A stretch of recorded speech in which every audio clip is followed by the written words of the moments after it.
Nonprofit Voice. We're telling the stories of Kansas City nonprofits and the people behind them.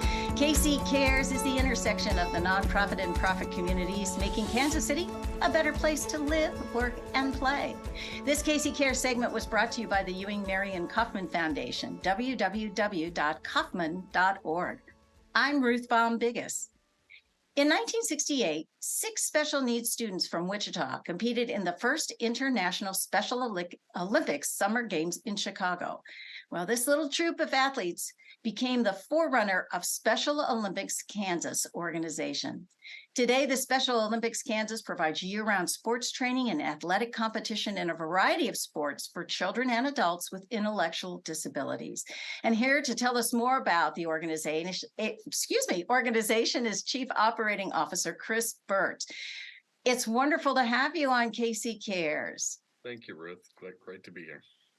Well, we were chit-chatting a little bit about the show. We were fortunate to have you as a guest a number of years ago, pre-pandemic. Was there a life then?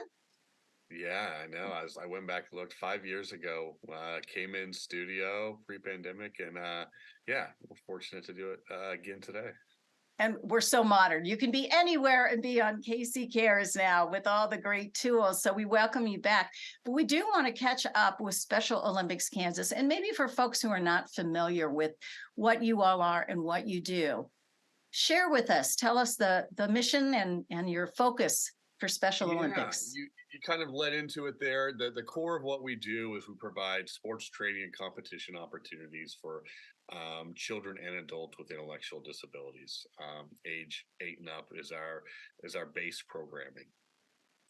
It's all community-based, so every community in Kansas, multiple programs in the metro, athletes train with a local team and then come to regional and state competitions in the metro and across Kansas. That's the core of what we do, and the idea behind it is that these athletes are getting fitness opportunities, but also socialization and opportunities to work on skills like leadership, being a captain, being part of a team and what that means and the commitment. And so that's really the purpose of the sports side of things.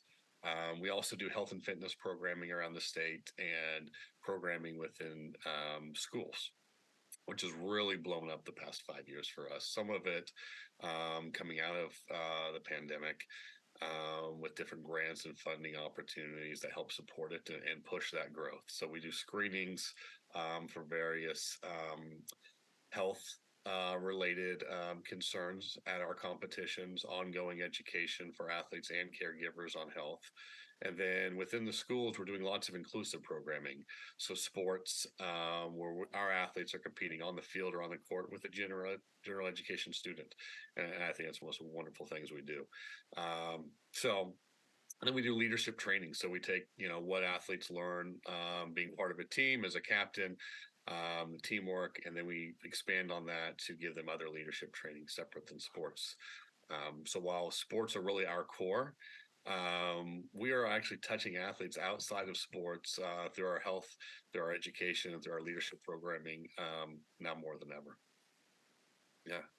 For our audience, let's talk about intellectual disabilities. Give us a description of who those individuals are so we really know who your recipients of your great programs are. It is a wide range of ability levels. More common than not, someone would think of as an individual with intellectual disabilities, it would be someone with a condition like Down syndrome, a very well-known, well-publicized intellectual disability. But the span of from high functioning to very low functioning individuals that participate in Special Olympics is pretty profound. So we have to adapt our programming based on that to have very high level team sports and leadership training to, very low motor function type activities. So it's a good question. It's an easy and a tough question to answer because it is such a wide range of ability levels of our athletes, many of whom are working, have families, are driving in parts of the community, and then others who very low functioning, need constant care. So we try to service that whole population, which can be a challenge in itself. Does autism fall under your It, spectrum it or does. under your service? I should say service. It does. It does more often than not because of the nature of our events. Someone with autism may not be as comfortable there. Hmm. We provide some events like a sensory room and opportunities like that, but it does. Yeah, yeah, So I think that the common or the maybe the public perception is you often see a lot of folks who are those who have Down syndrome, is what I think comes to mind for many of us. And you've got these buckets, but I wanted to go back when you said things have kind of changed post that P word, the pandemic. yeah. Tell us maybe how you all weathered that time and what's come out of it for you all. Yeah, it was a very tough about 2 years, about all of 2020, 2021, where we were completely shut down from doing activities to slowly coming back with well distanced outdoor activities. Our population has a lot of underlying health conditions that made the pandemic a greater concern. And then because of the nature of our events, it's large groups of people together. So, for 2020, we were pretty much shut down. I think we did a few outdoor activities in late 2020, and then 2020, 21 slowly came back with some things, and now we're more normal. But some of the things that we took out of it was we did start doing a lot more virtual programming. So trying to engage with our athletes, keep them connected with the community through some health and fitness workouts and education programs online. Really encouraged our local teams to continue to do social gathering outdoors and team activities outdoors where they Mhm. could space out, which we couldn't do in a larger competition setting, but we could have them get together locally. So more localized activities, I would say, and then the virtual. And also, as I mentioned earlier, it really spurred more health and fitness programming for us. More grants became available for us. And so we've really taken off in that field. We have 2 full-time health staff now that do a lot of events and resource development and education programming around health.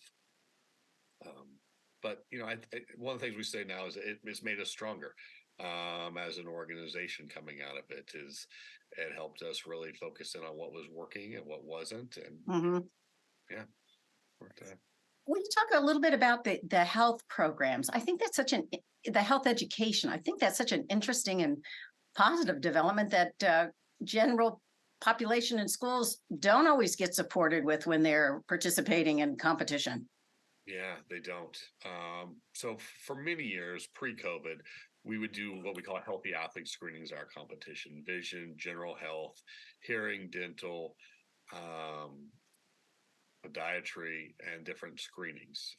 So some of these screenings, these individuals that are athletes weren't getting normal, and we would find issues that we could report back to their primary care physician and their caregivers and get it take a look at. So that's been going on for a while. But as I mentioned, some of the things that have come out of it is, regular communication with our caregivers and parents about the importance of nutrition and health. It gets lost with our athletes sometimes, unfortunately, and especially those that are living in group homes who aren't getting their nutrition met necessarily, aren't getting the daily physical activity that they need. We've been doing a lot to educate those people about the importance of it, and here's simple things you can do and adaptations based on physical and intellectual disabilities to make it a success. Yeah. Can you talk about how you've come more into the school systems? I think that's really interesting, It and that the is. door has been open. Yeah, it's been amazing, and I think it's the best thing that Special Olympics does is this inclusive programming within the schools. And it's called Unified Champion School Program. It's a nationwide program funded by the Department of Education. federally through Special Olympics North America. And there's really three components. The first one being sports. So basketball, soccer, bowling, bocce are kind of our primary sports in Kansas that we do. And it's our athletes competing alongside the general ed student together as a team, as equals. It's not the partners helping the athletes down the court. It's they're playing together. That's the first component. The second is youth leadership. So within the schools, having our athletes be part of the clubs, be part of decision making about the programming that they're a part of. And then the third component being whole school engagement, letting everyone in the school know, hey, this is going on, either through including the unified sports team and the pep rallies that the sports teams are doing for the whole school, spread the word campaigns, and different things. We now have over 150 schools in Kansas that participate, elementary through college. 2 years ago, we formed a partnership with the Kansas State High School Activities Association so that unified bowling is a state recognized championship sport. And that's really helped our growth in more of the rural Western Kansas areas outside of the metro where it's, been more easily accessible for like Johnson County schools who have that funding to be able to really support it. That's fantastic. Tell us how it was received when you go into these schools, though. Kids are kids, and sometimes kids are not nice. Yeah. Especially if you come in and you say, "Well, guess what? This is the deal now." So, how have you found the environment? Well, it's interesting to say that about the kids not being nice and how is it received by the general ed student, and we do say that it is as valuable for the general ed student to be a part of this as our athletes with intellectual disabilities. What they get out of it through the compassion and the understanding and just the opportunities to interact with and see the abilities of our athletes has been amazing. And it's really school by school when we are able to get buy-in at all levels of the school district, from the school district leadership to the principal to the special ed teacher to sports within the school, is where we see the most success. And then we bring in the unified leadership component of it, of having an athlete and having a general ed student be part of that decision-making core, is where we see success. Mm-hmm. For the longest time, it really was in Johnson County, where they had the resources, they had the special ed teachers that are passionate about doing it. We have struggled in the more urban core, KCK, Topeka Public Schools, Wichita schools, to really get it off the ground because of primarily staffing turnover and just burnout of teachers and just having time to implement something new. Mm-hmm. So we try to make it as easy as possible. We're able to provide funding to the schools. We're able to provide just the activity guides step by step to do it and implement it and make it as easy as possible. And then, getting the students bought in is the last kind of piece of it. Getting those partners to be with the athletes engaged. But what we do is the impact is lifelong for both the athlete and the partner. We see them, we hear from teachers, we see them in the hallways talking to each other, and we hear, their friends outside of school playing video games online and doing stuff. And that's the exciting thing of what we do and the impact. That's great. We're talking with Chris Burt with Special Olympics Kansas, all good things. Let's talk about, let's drill it even down. You're in, and how many communities? You cover the whole state, correct? We do. Each Special Olympics state is its own individual entity under the umbrella of Special Olympics International. And so the state, we have broken into 5 different regions: Kansas City Metro, Southeast, North Central, South Central, West. We have roughly 100 local programs, community programs, state. Wow. Those programs are in different formats. Some will be a residential or day service like New Hope, a Mosaic, Class LTD that are already working with our individuals, and then just form a team and do sports. Sometimes it's out of the city Parks and Recs department. So like Johnson County Parks and Recs, Olathe, Blue Valley have teams. And then other times it's community based, where it is a just purely volunteer. Sometimes a mom and dad, sometimes a former special education teacher or someone involved in the community who have taken this big load on to do a team and everything that comes with it. And those people are the real saints of our organization. Those volunteers that it is a lot of hours, a lot of paperwork, a lot of time, and we couldn't be where we're at without them. So how can somebody connect with you and volunteer? And are there certain things that you look for because you are working with a special population, requirements possibly that, I hate to say run of the mill volunteer. I don't mean to diss that in any way, but wondering if there are special or additional things to volunteer for your organization. Yeah, there are day of event opportunities, which are really the foot in the door. Way to get involved is come out to a track meet or basketball tournament or bowling tournament and record scores for 3 to 4 hours. And many of those opportunities, we do more than 60 events year round in Kansas. But then for the coach, the people that really make the organization go, a lot of times it's a parent. And that's reflective of what we see in youth sports as well, that the coaches are parents. Right. But we do get some of those volunteers that have a soft place in their heart for our community and come out and have a sports background.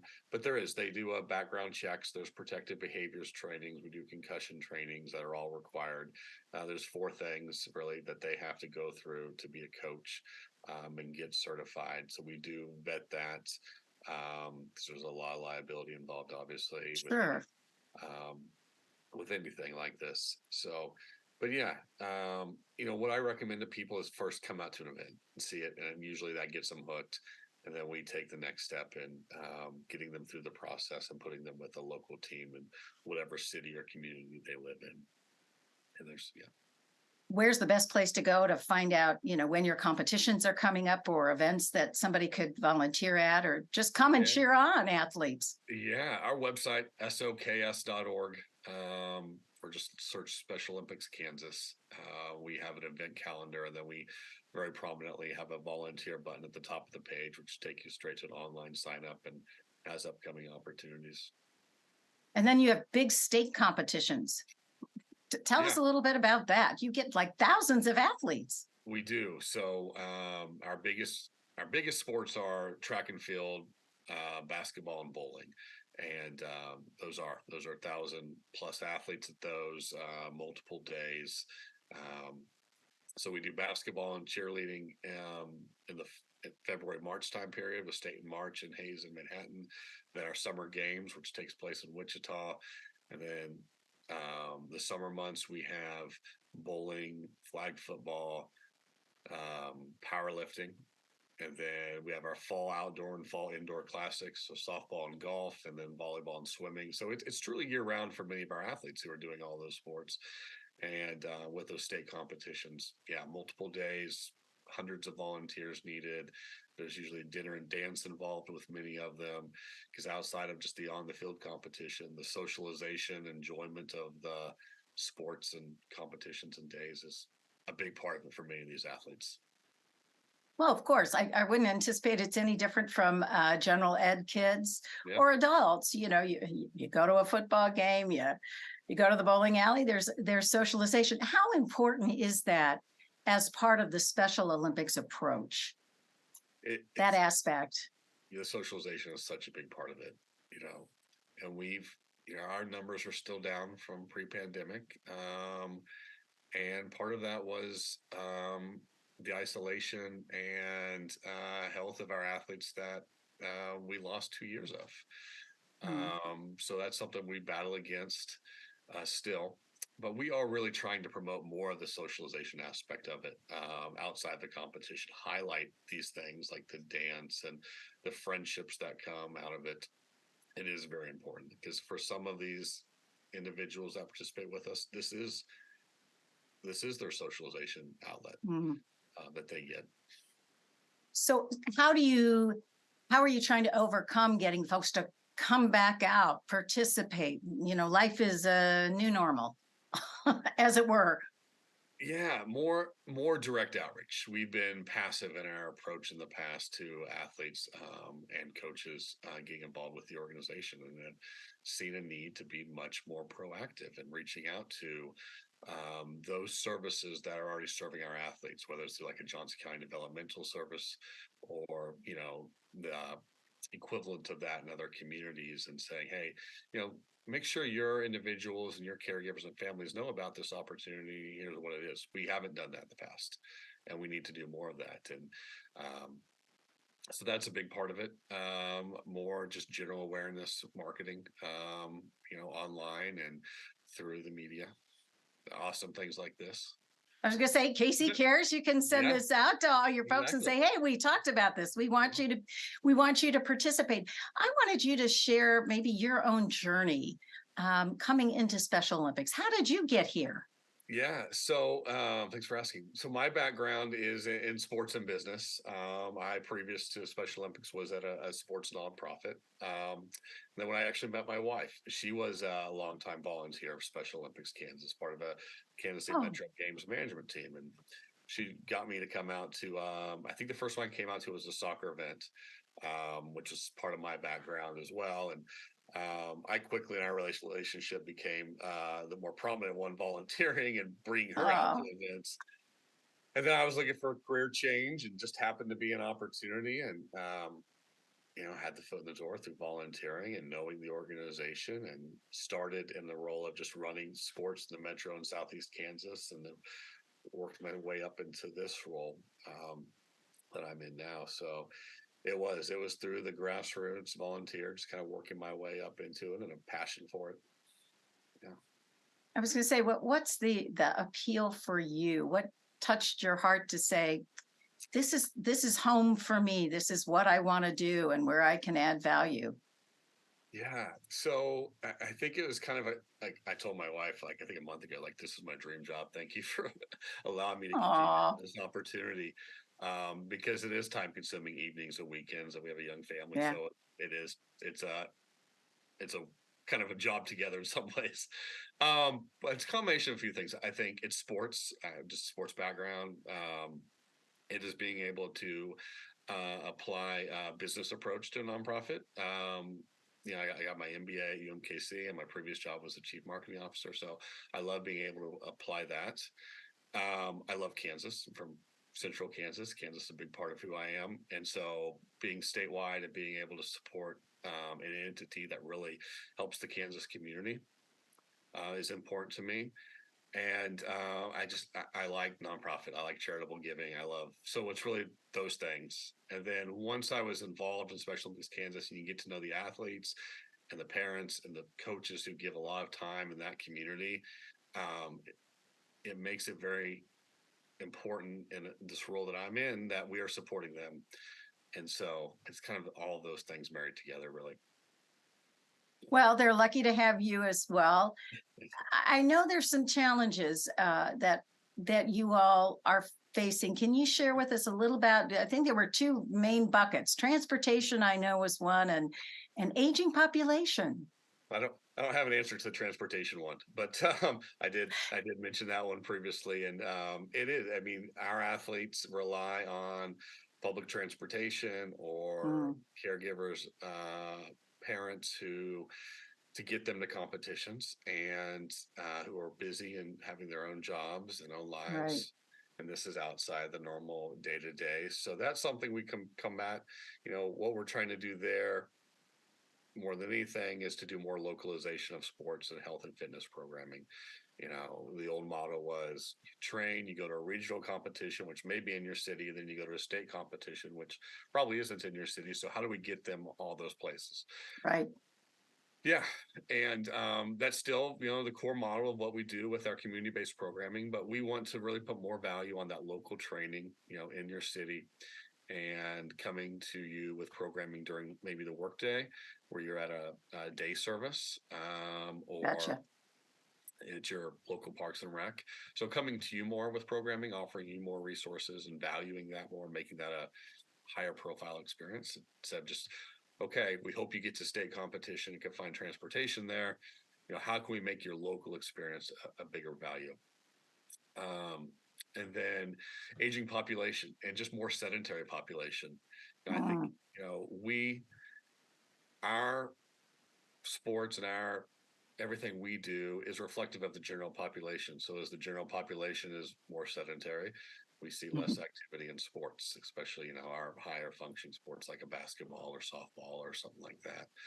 And then with our aging population and them slowing down, we're trying to offer more activities, sports that are lifetime sports. The biggest two that we're really pushing right now are bocce and cornhole.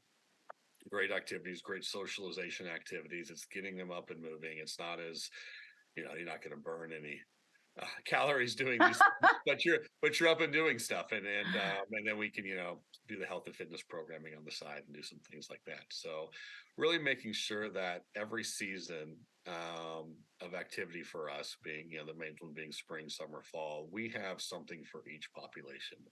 So bocce in the spring, bowling in the summer, cornhole in the fall for that group. And then, similarly having for our higher functioning athletes who want that high level competition, we have something during those time periods for them too. What's the average age of your athletes? Is there a sweet spot? Yeah, I don't know the average age. That's we cover we have athletes upper 70s. But the sweet spot is really that 20 to 40. Um, Kind of right out of high school in our community-based programming. That is right out of high school. We capture them for 10 to 15 years, and then they become more sedentary, lose interest in doing sports, and are doing other things. That's the group we're really trying to. How do we keep them engaged beyond? Right. I can't run up and down a court anymore, down a field kicking a soccer ball. How do we keep them engaged longer? And do the social aspects still stay with the less active, let's say, sports? Oh yeah, and still a very big part of it. So those sports will be coupled with our other sports as well. So when I like bocce, so our summer games, which is our biggest event of the year, Mm-hmm. has our track and field, soccer, tennis, and bocce. So it's all together still. Um, so it still has that socialization, dance, everything outside of it aspect together. Yeah. And I know lots of nonprofits struggle with funding. How have you found that? You mentioned there's more grants and things available. So it sounds like that's something that's gone well. The grant aspect has gone well. We've strengthened that really the past 4 or 5 years, both through federal grants that we get through Special Olympics North America and our local, state, and regional grants. We have a great grant writer and a team that our team supports that aspect of things, because that's a whole team undertaking. When you write a grant, have to fulfill the grant and then report on it. Okay. And then for us, it's just a mix. So the grants are a big part of it, the individual donations giving and then the corporate giving. And a lot of our individual giving and corporate giving are very event based as well. So not just, hey, donate to Special Olympics Kansas. We do a lot of events throughout the year. Law enforcement is a big partner of ours through the Law Enforcement Torch Run, put on a lot of events. So we get them in the door that way and then kind of help support the programming.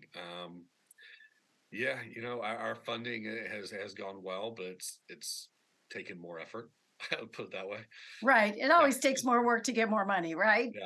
Yeah. But even just to maintain what we've had to, branch out and try new things. I think that's one of our biggest strengths is our willingness to try new avenues to get funding in, new grants and new events and outreach opportunities.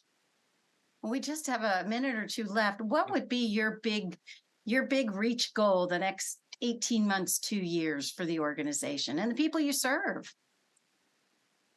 Yeah, I think the biggest thing for me personally that I'd like to see within the organization is um, recruitment of new coaches. I mean, that is that our coaches it's an aging population. Many of them have been doing it for 30, 40 years, and the young coaches coming in isn't happening like we'd hoped. We hope with our Unified Champion School, where these the high school students are getting exposure would come in, but that's still 10, 15 years out. So that's a big focus for us. How can we get those individuals who it's 5 to 10 hours a week at times during the year where you're doing multiple practices and the paperwork and the outreach involved.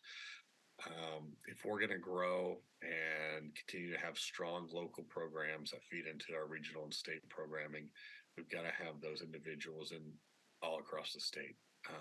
In your smaller rural communities, even here in the Kansas City metro, that's my big focus over the next 18 months is how do we feed that next generation of program coordinators to run these teams. Okay, you sports-minded people, here's a great opportunity to make a huge impact. So check out Special Olympics Kansas, SOKS.org. Chris, thank you so much. We're so glad to get up to date with everything that you all are doing and great work in the community. Thank you for joining us on KC Cares, Kansas City's nonprofit voice. We're produced by Charitable Communications, and this KC Cares segment was brought to you by the Ewing Marion Kaufman Foundation, www.kaufman.org. Well, if you want to be a guest on KC Cares, visit our website, kccaresonline.org, and spread the love. You'll find us on Facebook and Twitter at KC Cares Radio, and on Instagram at KC Cares Online. Don't forget, you can catch us Saturday mornings at 8 a.m. on ESPN, 10 a.m. at 94.5 FM. Thank you for joining us on KC Cares.